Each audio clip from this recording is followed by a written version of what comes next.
इससे पहले कि मैं मज़ीद बात को आगे बढ़ाऊं, मैं पेशगी माजरत चाहता हूं कि आज की प्रेस कॉन्फ्रेंस क्योंकि इंतहाई अहम है, जो प्रॉपर्टीज केस के हवाले से जो मुकदमा लंदन वेल्स के हाई कोर्ट रोल्स पैलेस है,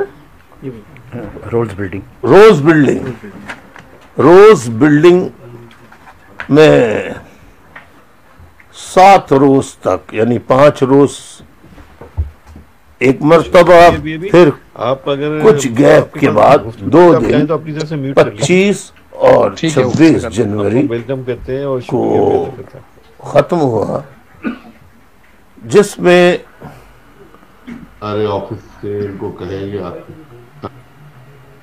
मुअज़्ज़िज़ व मोहतरम जज साहब ने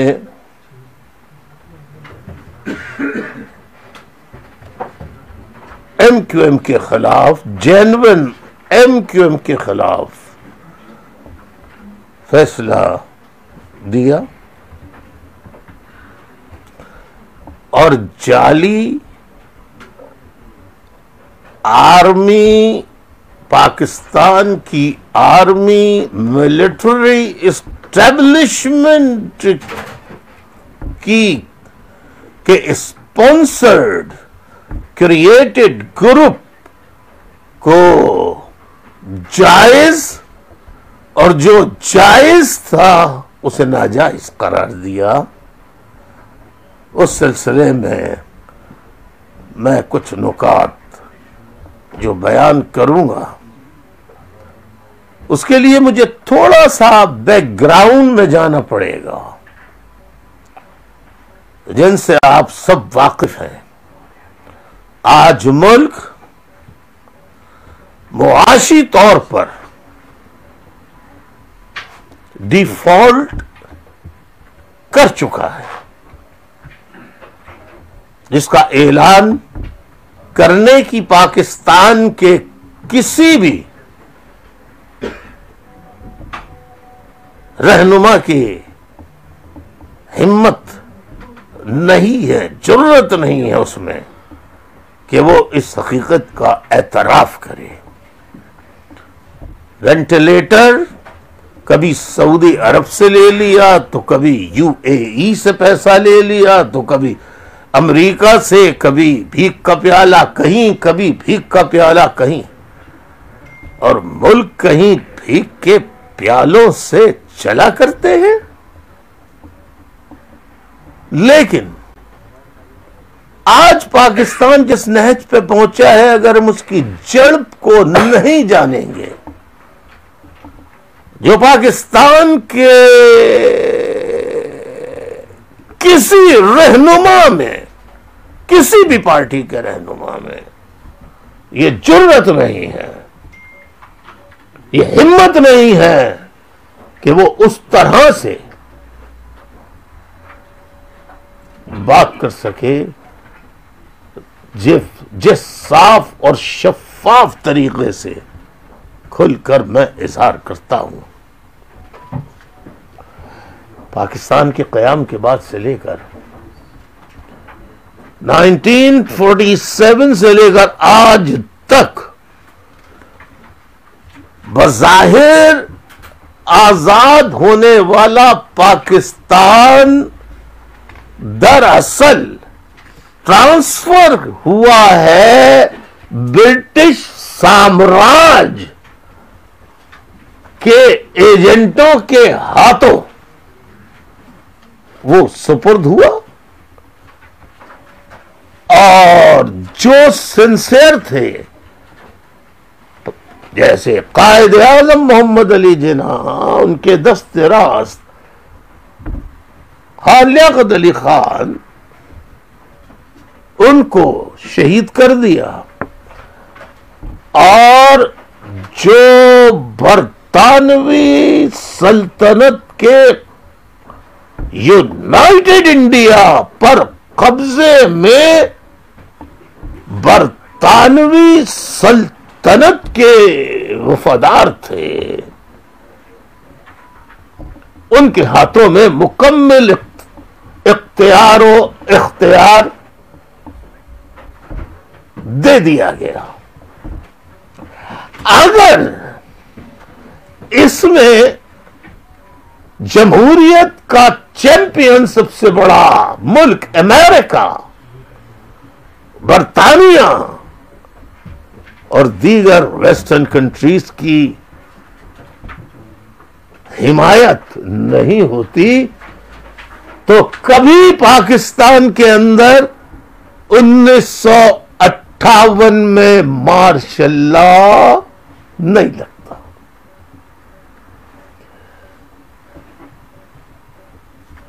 मार्शल लॉ सिर्फ लगा ही नहीं बल्कि अमेरिका समेत सबने उसे कबूल किया।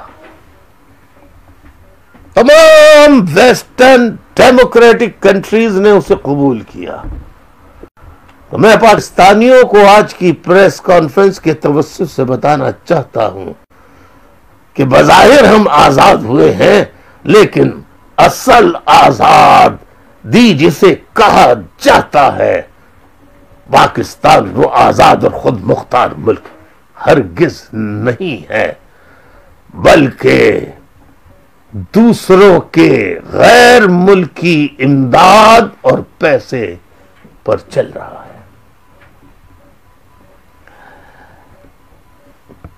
मैं मौजू की तरफ आने से पहले एक मर्तबा फिर माजरत चाहूंगा कि प्रेस कॉन्फ्रेंस थोड़ी सी तवील होगी,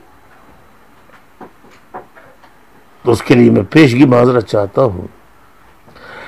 इस वक्त इस प्रेस कॉन्फ्रेंस को पूरी दुनिया में देखा जा रहा है, और सिर्फ देखा ही नहीं जा रहा बल्कि all over the world, Germany, America, Canada, south Africa, Australia, यहां के मकामी जो नुमाइंदगान हैं इन ममालिक के, वो भी इस प्रेस कॉन्फ्रेंस में शरीक हैं और मेरी बात सुन रहे हैं। हमने वहां अपने अपने चैप्टर्स में ओवरसीज के ट्रांसलेटर्स को भी साथ में रखा है, इंटरप्रेटर्स जो होते हैं कि वो उनको इंटरप्रेट करके बता सकें। लेकिन क्योंकि ये बेसिकली पाकिस्तान में मौजूद लोग जो हैं उनके सामने मुझे हकायक बयान करना है, लिहाजा हम बेहतर है कि उसी जबान में गुफ्तगू करें जिन्हें बोला समझा लिखा जाता है। बहुत साफी हजरात, सबसे पहले मैं आप सबको खुश आमदीद कहता हूं कि आपने अपने कीमती वक्त में से निकाल कर इस प्रेस कॉन्फ्रेंस में शिरकत की। जैसा कि मैं पहले बता चुका हूं कि मुझ पर MQM पर, ओरिजिनल रियल MQM पर, जो लंदन में जिसका मरकजी हेडक्वार्टर इंटरनेशनल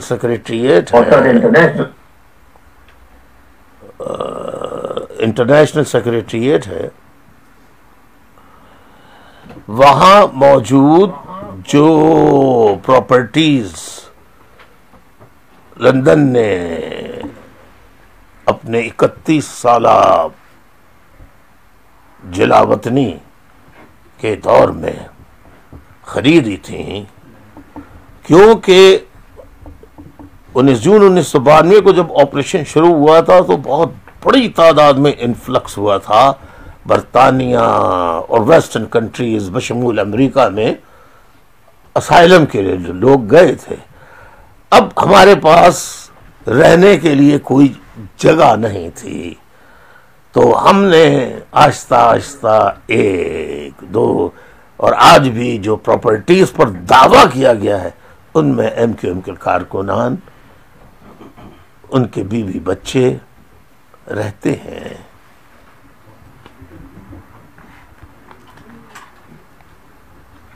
तो इस पर दावा, झूठा दावा MQMP army created, ISI created और military establishment created group MQMP ने झूठा मुकदमा दायर किया कि ये प्रॉपर्टीज वो असल वारिस हैं उनके सुपुर्द की जाए। तो MQMP की जानिब से सैयद अमीनुल हक ने MQM की तमाम प्रॉपर्टीज को MQMP के नाम मुंतकिल करने का मुकदमा मेरे खिलाफ सितंबर 2019 को दर्ज कराया, 2019 को। इस मुकदमे की कार्रवाई London High Court of Justice Business and Property Court England and Wales बमुकाम 7 Rose Building Fetter Lane London EC 4A1NL में समात रोजाना 28 नवंबर 22 को शुरू हुई, जो कि 5 दिन तक जारी रही। फिर 25 और 26 जनवरी 2023 को मजीद समात हुई। ये मुकदमात मुख्तलिफ मराइज से गुजरते हुए फाइनल स्टेज पर पहुंचा ये मुकदमा। बिल आखिर 13 मार्च 2023 को फैसला सामने आया, जिसमें हाई कोर्ट जज मिस्टर क्लाइव जॉन्स ने वन साइडेड फैसला देते हुए MQMP के हक में फैसला दिया। मुअज़्ज़िज़ सहाफ़ी हज़रात, इससे पहले कि मैं अपने मौक़िफ़ तफसील के साथ बयान करूं, फिलहाल सिर्फ ये कहना चाहूंगा, this decision was one sided and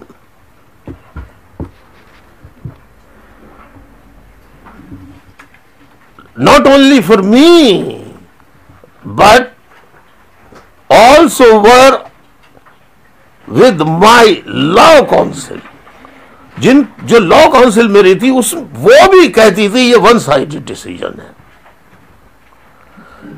we are very much disappointed. In my opinion I would say that this decision of British high court was travesty of justice, mockery of justice और joke of justice से कम न था। मैं बरतानिया के judicial system को दुनिया का साफ सुथरा मुंसिफाना फेयर सिस्टम समझता था और आज भी समझता हूं, लेकिन इस फैसले से मुझे खदशा है कि अगर बरतानवी हुकूमत, बरतानवी कोर्ट्स की बार एसोसिएशंस ने इस फैसले का संजीदगी से नोटिस न लिया तो यह फैसला बरतानिया के मुंसिफाना सिस्टम में एक बदनुमा लकीर का हिस्सा जरूर बनेगा। मैं बरतानिया के, मुझे मालूम है कि यहां पे गवर्नमेंट कोर्ट्स में मुदाखलत नहीं करती, लेकिन मुकदमे का फैसला इस नौइयत का है कि इसमें बरतानवी हुकूमत को मुदाखलत करनी पड़ेगी, करनी चाहिए इंसाफ के तकाजों के मुताबिक। मैं बरतानिया के home secretary right honourable Suella Braverman, home secretary foreign secretary James Cleverly, हुकूमत हाउस ऑफ लॉर्ड्स से अपील करता हूं कि वो बरतानवी कानूनी माहिरीन पर मबनी एक कमेटी कायम करे जो इस फैसले का बारीक बीनी से जायजा ले, ताकि बरतानिया के जुडिशल सिस्टम पर लगने वाले बदनुमा दाग, बरतानिया का अदालती निजाम, बरतानवी दाग से बरतानिया का अदालती निजाम महफूज रह सके। मैं यहां यह बात कहना जरूरी समझता हूं कि इस प्रॉपर्टी केस के पस पर्दा नामालूम कुव्वतों और एमक्यूएम की माजी की तारीख और मिलिट्री एस्टेब्लिशमेंट को एमक्यूएम को खत्म करने की तारीख का जानना बहुत जरूरी है, ताकि मैं क्रोनोलॉजिकल ऑर्डर में इस फैसले को गलत होने के सबूत फराहम कर सकूं। मुअज़्ज़िज़ साफ़ी हज़रात, मैंने मुहाजिर जिद्दोजहद का आगाज तलबा के प्लेटफॉर्म से कराची यूनिवर्सिटी में 11 जून 1978 को all Pakistan मुहाजिर students organisation APMSO के नाम से बाकायदा शुरू किया, उसका बाकायदा ऐलान किया। ये मैं पूछना चाहूंगा, इसकी कापियां आपके पास नहीं है? Do we have the copies of this? Anybody if जिसके पास नहीं है, अजहर भाई आपके पास नहीं है? मेरे पास नहीं है। तो ले लो आप। हाशिम भाई अजहर भाई को दे दो। आपके पास है? बस ठीक है, तो फिर आप घर में जब भी फुर्सत मिले तो आप पढ़ लीजिएगा। शुक्रिया।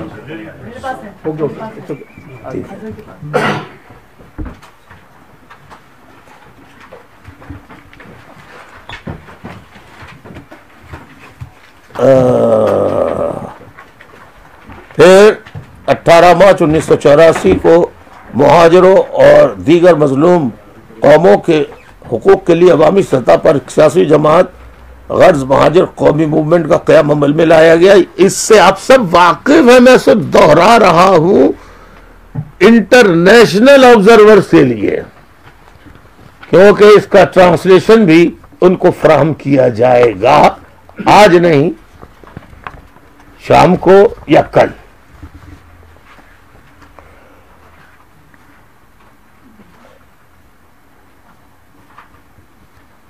पूरे पाकिस्तान में एमक्यूएम के बुनियादी फलसफे हकीकत पसंदी, अमलियत पसंदी, रियलिज्म एंड प्रैक्टिकलिज्म को पूरे पाकिस्तान के मजलूम, हुकूक से महरूम, working class, middle class, lower middle class और गरीब तबके के लोगों ने न सिर्फ एमक्यूएम की जिद्दोजहद को सराहा,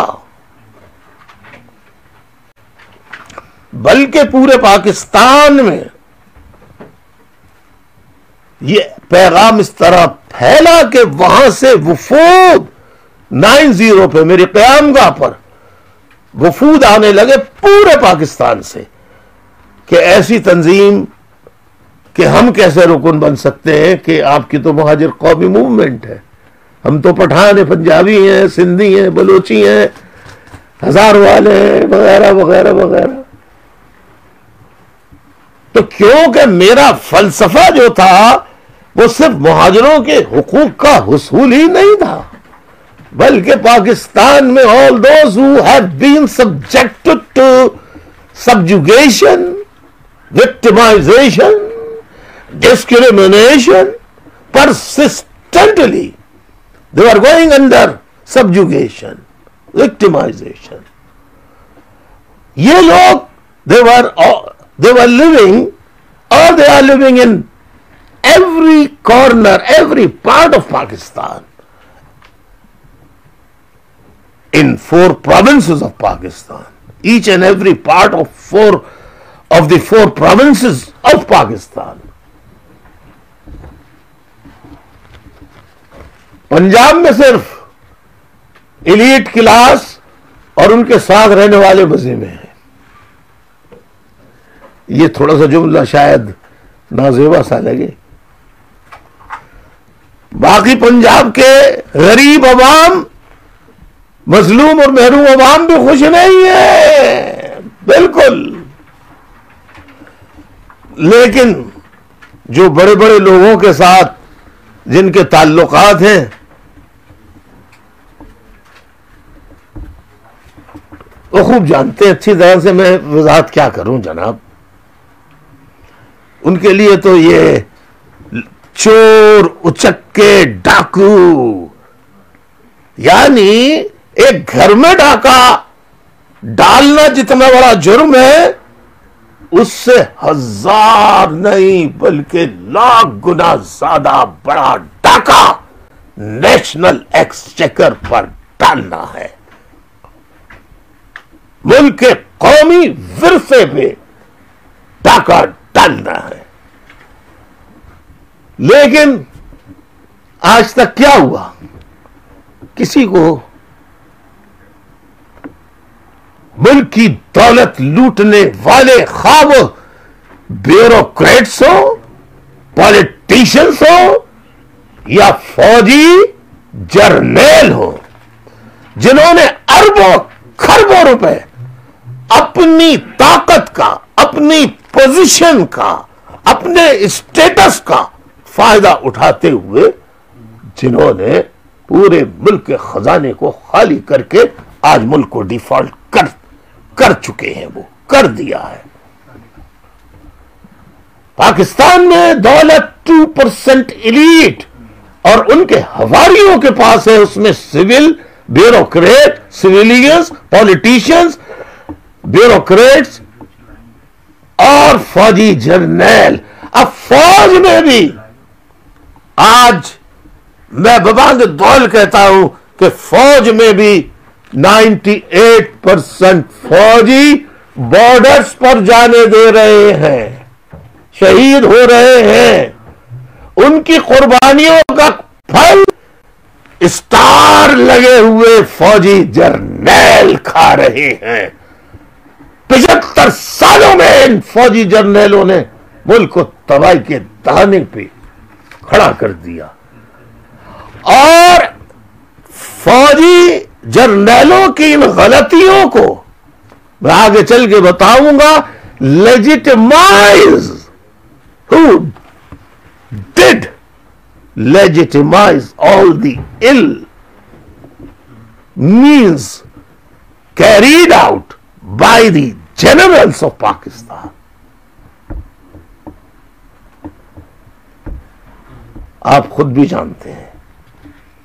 खैर बहरहाल, तो फिर जब लोगों ने कहा कि हम पंजाबी हैं, पठान हैं, सिंधी हैं, बलोची हैं, मैंने कहा कि ठीक है, मुल्क में 2 तबके हैं, एक जालिम, एक मजलूम का, एक हाकिम, एक महरूम का, एक आका और एक गुलाम का। लिहाजा मैंने पार्टी का नाम मुहाजिर कौमी मूवमेंट से तब्दील करके 1997 में मुत्तहिदा कौमी मूवमेंट का मैं तब्दील करके उसे पूरे पाकिस्तान में फैला दिया। आप लोगों के इल्म में शायद ये नहीं होगा, सिंधियों को मैंने अपने घर से इलेक्शन लड़वाया। निसार पमर जिसकी मिसाल मौजूद है, मैंने पंजाब से मियां अतीक को सेनेटर, एमएनए सेनेटर बनवाया। एक नाम तो आप लोगों ने बहुत सुना होगा, बैरिस्टर सैफ का। बैरिस्टर सैफ का आपने नाम सुना होगा। बैरिस्टर सैफ को केपीके से बनवाया और हमारी एक एमएनए जिनको रिजर्व सीट पे हमने बनवाया था, खातून ताहिरा आसिफ बाजी लाहौर से,